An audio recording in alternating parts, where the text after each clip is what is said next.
All right, today President Barack Obama selling that economic stimulus plan David and I were chatting about. A new poll shows 41% of Americans ain't exactly buying it and do not think that the president's stimulus will help their families. Well, my next guest isn't convinced either. He's Mark Sanford. He's the Republican governor of South Carolina.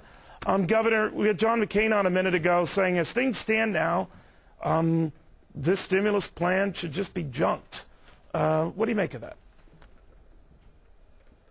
I applaud him for the stand that he's making, and I applaud a lot of other folks that made a stand similarly on the House side. And I think you're going to see a real push on the Senate side based on what they're hearing from the very American public that you just alluded to. People are genuinely worried, but they're even more worried about what may be prescribed in this stimulus plan. All right, but you know, it's funny, depending on the poll of the news organization, you go to USA Today, and when people are asked generically, do you think something big should be done? I'm probably poorly wording that, Governor. The overwhelming majority say, yeah, we need stimulus, we need something big. The devil is in the details, isn't it? It always is. That's the nature of the political process. But I think that the first part of the big that ought to be done is do no harm. And, you know, the saying is that those who don't learn from history are destined to repeat it. And what we saw in the late 20s and the early 30s, what we saw in the meltdown in Japan in the 90s, is these kinds of big stimulus packages, in fact, not proving the intended result that they're supposedly about, and in fact freezing up the very private capital, which is the real incubator of wealth and the real driver of our economic system. Too many people are standing on the sidelines now on the private side because they have no idea what the rules are going forward based on an ever increasing string of stimulus packages.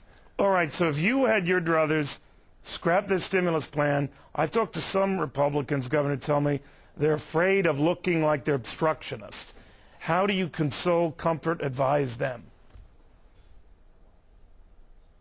I would say, one, tell the truth to the American public, which is that there is going to be pain. Politicians seem to have perfected this notion of we're about preventing all pain. You know, it's okay if the house goes up at 25 or 30% a year, but it can't possibly go in the other direction. That is not the nature of the marketplace.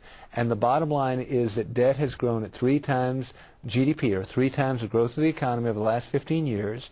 We're going to go through a deleveraging process. It is going to be painful. And the question is, do we rip the Band-Aid off quickly, or do we stick a bunch of little Band-Aids on in the form of different stimulus packages that only exacerbate, lengthen, and deepen the pain? So I'd say the second step is sort of, 1, do no harm, but 2, tell the truth. And the third one is, if in fact you're going to have a stimulus package, make it immediate. Do something like cutting the payroll taxes that helps working people across this country, very different than what the Congressional Budget Office itself has said will happen with the stimulus package we're in. About 50 cents on every dollar doesn't get spent for 2 years. All right, Governor, thank you very, very much. Governor Mark Sanford in South Carolina. Pleasure. Thank you, sir.